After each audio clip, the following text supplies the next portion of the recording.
Hola, esta es la primera parte sobre fundamentos de equilibrio químico. Vamos a revisar los conceptos importantes sobre las reacciones reversibles e irreversibles. En primer lugar, quisiera que vieran este experimento. Se los voy a ir describiendo conforme va sucediendo.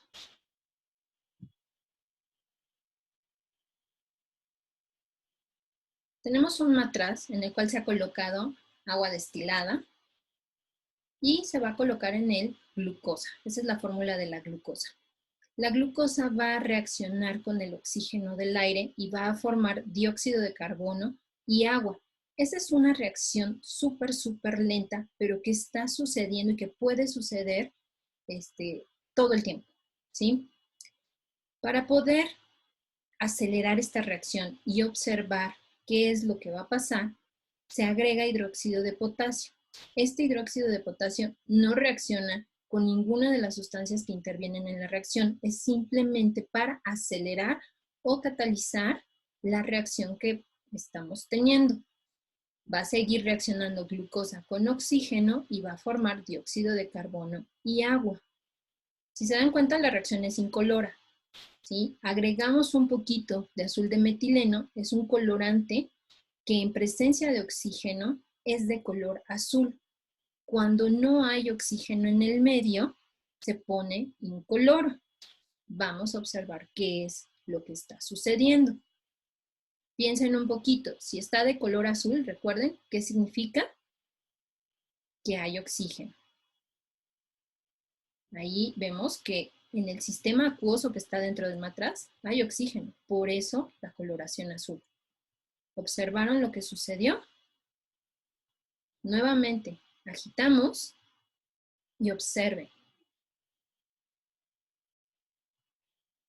Poco a poco va cambiando hasta que nuevamente tenemos el color azul. Otra vez, ¿qué significa que haya una coloración azul? Que hay oxígeno. Si es incoloro, no hay oxígeno. Piensen en la reacción que estábamos hablando. Glucosa más oxígeno que forman dióxido de carbono y agua. Cuando agitamos, se torna de nuevo azul, o sea, hay oxígeno en ese sistema acuoso y sin hacer nada más que observar, observamos también que hay un cambio que se hace evidente por el azul de metileno. El azul de metileno tampoco reacciona con las sustancias que están dentro del matraz. Vamos a hablar un poquito más sobre esta reacción que acaban de ver y vamos a relacionarlo con los conceptos de reacciones reversibles e irreversibles. Bien, pues entonces vamos a revisar estos conceptos. Cuando estamos hablando de equilibrio químico, tenemos que pensar en reacciones químicas. Sigan teniendo en su cabeza el video de la reacción que vimos hace rato, ¿eh?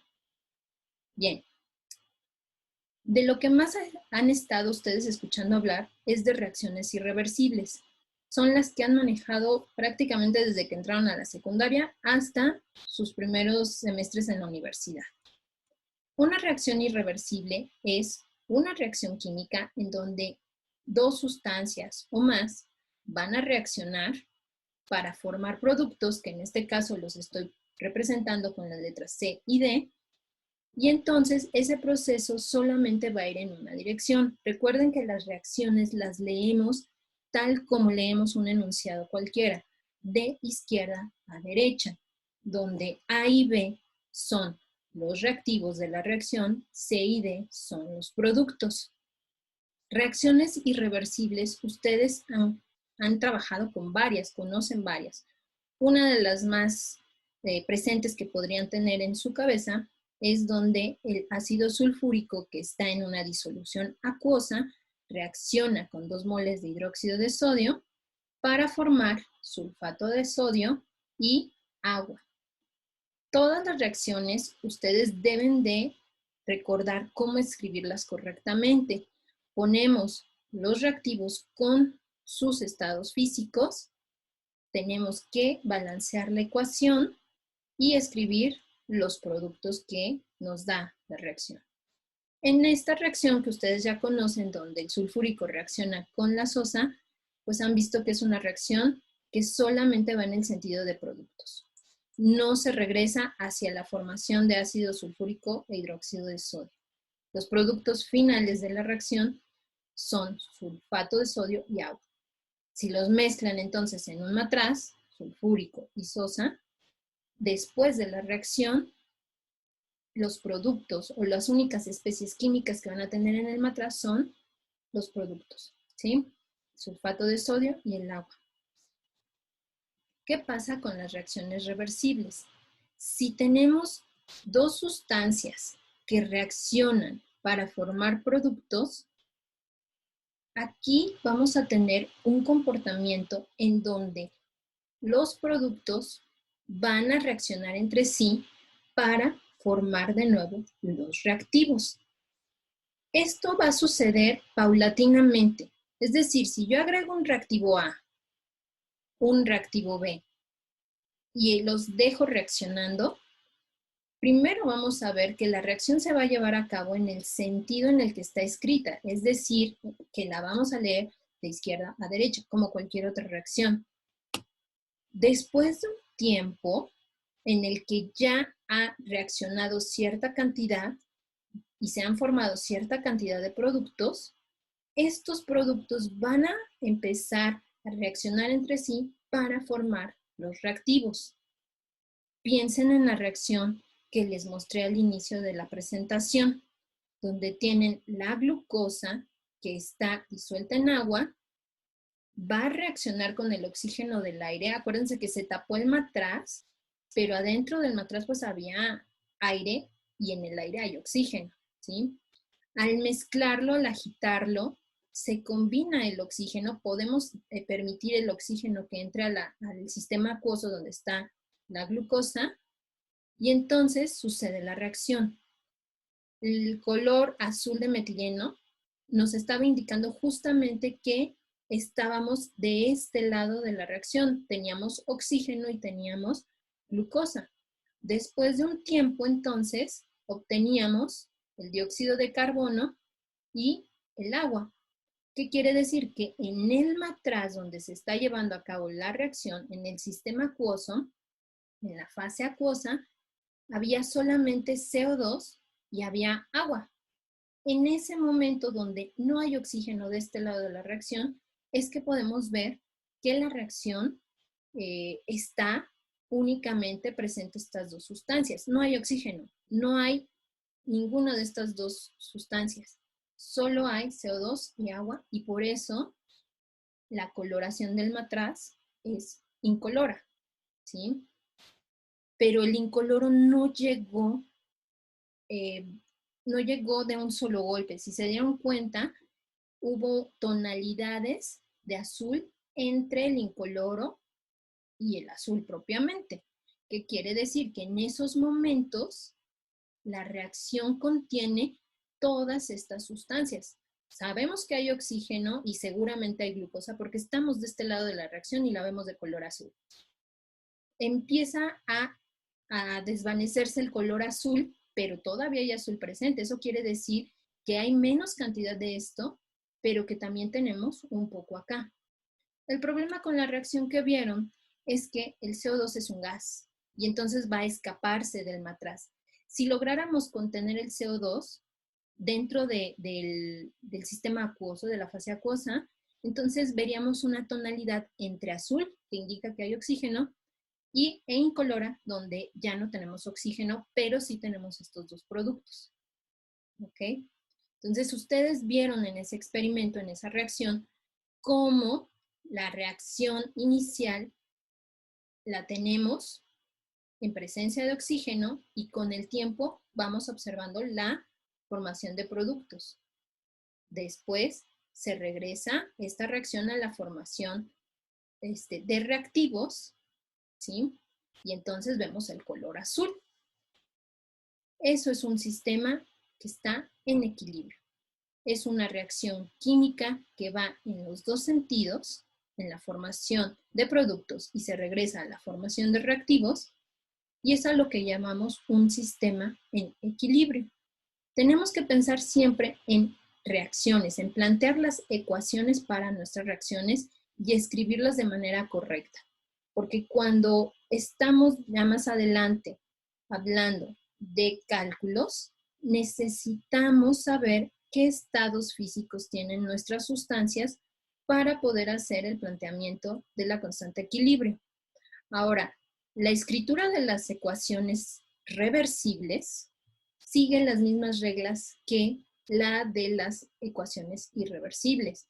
Tenemos que escribir el estado físico, balancearlas, escribir las flechas de reacción que en este caso van hacia un sentido y hacia el otro, van las dos flechas y escribimos nuestros productos siempre balanceando nuestra ecuación. Seguimos las mismas reglas. Ahora, ¿cómo sabemos cuando nos dan un enunciado o nos dicen un problema si nuestro sistema químico sigue los principios de un sistema reversible o irreversible? Pues bien, eso se hace mediante la observación a través de experimentos, ir recopilando todos los datos en la literatura. De esa manera se puede saber si la reacción es reversible o no. Para lograr observar, tenemos que hacer experimentos en los que se van a modificar las condiciones de un sistema. Se modifican las condiciones y si se logra ver que ese sistema es un sistema reversible, entonces se va recaudando toda la información en la literatura. De tal manera que ustedes actualmente ya pueden saber si un sistema va a ser reversible o no, o al menos hacer generalizaciones. Los sistemas o las reacciones que son reversibles y de las que podríamos sospechar que son reversibles y que por lo tanto van a seguir las reglas y los conceptos de los equilibrios químicos son las reacciones de disociación de gases, las reacciones de disociación de ácidos débiles, las reacciones de ionización de bases débiles, las de disociación de sales poco solubles, las reacciones redox y las reacciones de formación de complejos. Si alguno de estos nombres no les suena conocido, regrésense, váyanse a la literatura y revisen qué implica cada uno de estos tipos de reacciones. Por el nombre, pues básicamente nos dice qué es lo que está pasando con respecto a los productos y reactivos. Aquí se está disociando, ionizando, disociación, se forman complejos, nos está dando la pista de qué tipo de reacción es y qué tipo de especies están implicadas. ¿Sí? Gases, ácidos débiles, bases débiles, sales poco solubles, reacciones redox en donde hay un oxidante y un reductor, y sales complejas. Entonces, siempre que veamos este tipo de reacciones, tenemos que sospechar que se trata de reacciones reversibles y por lo tanto van a seguir las reglas y los conceptos del equilibrio químico. Vamos a recordar un poquito algunos de estos. Cuando hablamos de disociación de gases, podemos plantear un gas que se va justamente a disociar. Va a haber ruptura de enlaces y se van a formar nuevas especies. En este ejemplo tenemos el tetróxido de nitrógeno, que es de color café, que bajo ciertas condiciones va a comenzar a disociarse en dióxido de nitrógeno, que es de color es incoloro. Cuando el sistema está en equilibrio, lo que vamos a ver es justamente la presencia de las dos especies. Si esta reacción no fuera reversible, entonces no veríamos la presencia de ambas especies. En este lado tenemos las condiciones en las que predomina este gas, que es de color café intenso, y de este otro lado tenemos las condiciones experimentales en las que domina este gas que es incoloro. Cuando alcanzan el equilibrio a condiciones que no se modifican, a condiciones constantes, logramos ver la presencia de ambas sustancias y entonces podemos estar seguros de que este sistema es reversible. Se está formando este y se está formando este otro. Eso con respecto a disociación de gases. Entonces, si ustedes ven una ecuación o les hablan de un problema en el que están disociando un gas, de inmediato pueden sospechar que tienen que escribir la ecuación con una doble flecha indicando que es una ecuación reversible. La disociación de ácidos débiles también es un ejemplo de reacción reversible, en donde ustedes ponen un ácido débil en agua y este de inmediato se va a disociar en su base, el ion acetato y el protón. Vamos más adelante a ver algunos, vamos a ver en otro video ya los temas más detallados sobre la disociación de ácidos débiles. Ahorita solamente quédense con el ejemplo y con la idea de que cuando hablamos de disociaciones de ácidos débiles, estamos hablando de sistemas reversibles.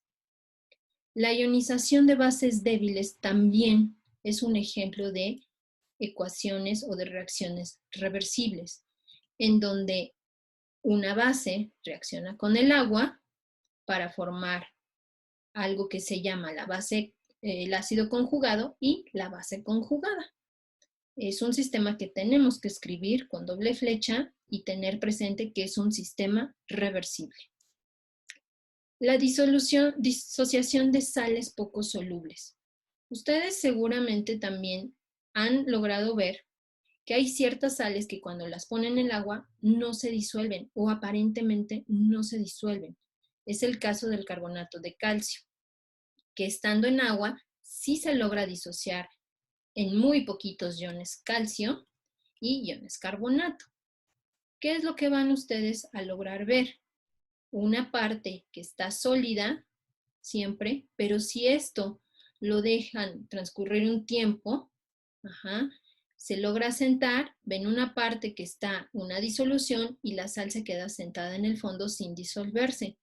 Aunque aparentemente no se esté disolviendo, hay evidencia experimental de que sí lo hace. Y la evidencia experimental, ustedes también en algún momento lo pueden hacer, es que si se están formando iones, vamos a tener una conductividad eléctrica. Y eso se puede comprobar si dentro de un sistema como este, en donde pusimos un carbonato de calcio en agua, aunque la sal no, aparentemente no está solubilizada, si ustedes le meten un par de electrodos conectados a un conductímetro, vamos a tener una señal de que sí hay conductividad eléctrica, aunque sea pequeñita. Y eso va a ser muy, muy lógico porque la cantidad que van a estar disociándose o disolviéndose va a ser muy poquita. Pero esa es la evidencia. Una sal que aparentemente no se solubiliza no tendría por qué estar formando iones. Sin embargo, la evidencia experimental de que haya conductividad significa que sí hay iones que se están disociando. Entonces, observamos la sal insoluble, carbonato de calcio, y observamos o sabemos que sí se está disociando. Tenemos presentes todas las especies, lo que implica que se están formando productos y estos productos están reaccionando y forman al reactivo nuevamente. Las reacciones redox también son un ejemplo de reacciones reversibles. Si ustedes tienen sulfato de cobre, lo conocen, es una sal de color azul que en agua se disuelve fácilmente y le ponen un trozo de zinc metálico, vamos a lograr observar la formación de sulfato de zinc que va a estar en disolución y la formación de cobre sólido. Este es un sistema, todos los sistemas redox son sistemas muy particulares cuando hablamos de ellos en el tema de equilibrio químico, porque vamos a lograr regresar la reacción.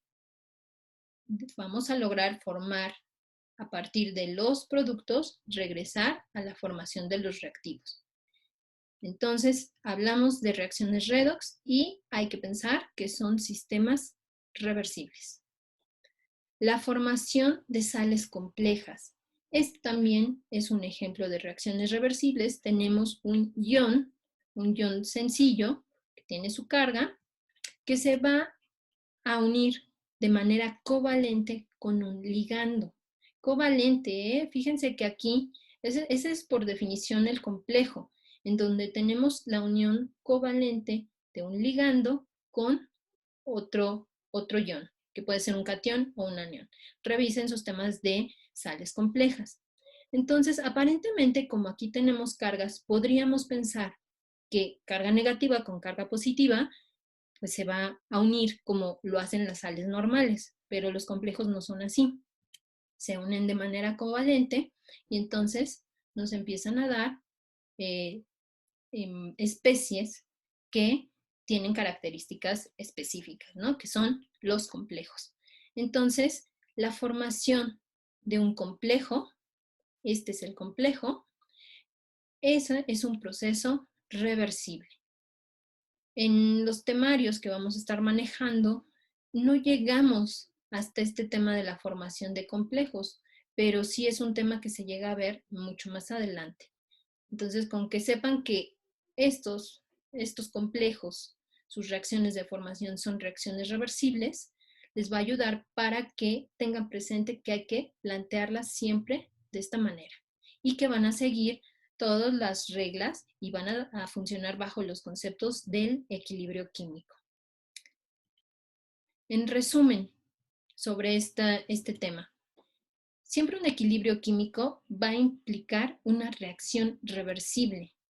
Y sí se puede saber cuándo una reacción es reversible, aun cuando solo nos den las especies. Si ustedes tienen un problema o un ejercicio que resolver en donde les digan que el ácido acético se pone en agua, de inmediato, como ya vimos cuáles son las reacciones que representan sistemas reversibles, podrían ustedes ya saber y plantear ese sistema como una reacción reversible. O sea, van a escribirlo con doble flecha y de inmediato pensar que va a cumplir con reglas y conceptos de los equilibrios químicos que vamos a ver más adelante. Y otra cosa importante, estuvimos viendo que el equilibrio se establece en un sistema que está delimitado. ¿Se acuerdan del matraz con el tapón? Y que además el sistema donde se estaba llevando a cabo la reacción era en el seno del líquido, ¿sí? Ahí era donde estábamos llevando a cabo la reacción. Está limitado. Y todas las especies que están participando en el equilibrio existen al mismo tiempo. Se dice que coexisten. No solamente en el sistema, en ese seno acuoso que ustedes vieron en el matraz, no solamente había glucosa o había oxígeno, sino que existían todas las sustancias y se podía comprobar en cierto momento de la reacción que también existían los reactivos y existían los productos. Por eso se veía como de un azul tenue, porque existían tanto las especies que obligaban a que el azul de metileno fuera incoloro, y las especies que obligaban que el azul de metileno fuera azul. Entonces, coexisten, ¿sí? Para autoevaluarse, les sugiero que reflexionen si ustedes son capaces justamente de escribir correctamente una ecuación química. Vimos cuáles son las formas correctas de escribirla. Y si ustedes pueden identificar o sospechar si una reacción es reversible. ¿Para qué? Pues para que la escriban de la manera correcta y de inmediato piensen en que sigue las reglas y conceptos de los equilibrios químicos. También revisen si después de ver esta presentación, ustedes son capaces de enlistar las especies químicas que se encuentran presentes en una reacción reversible. Vean cómo lo pueden hacer, ¿sale? Si ustedes son capaces de hacer estas tres cosas que les acabo de mencionar, entonces pueden estar seguros de que han comprendido los temas que se revisaron en esta presentación. Más adelante, en el siguiente tema, lo que vamos a revisar es ya los conceptos que están implicados y las reglas que hay que seguir cuando hablamos de sistemas en equilibrio.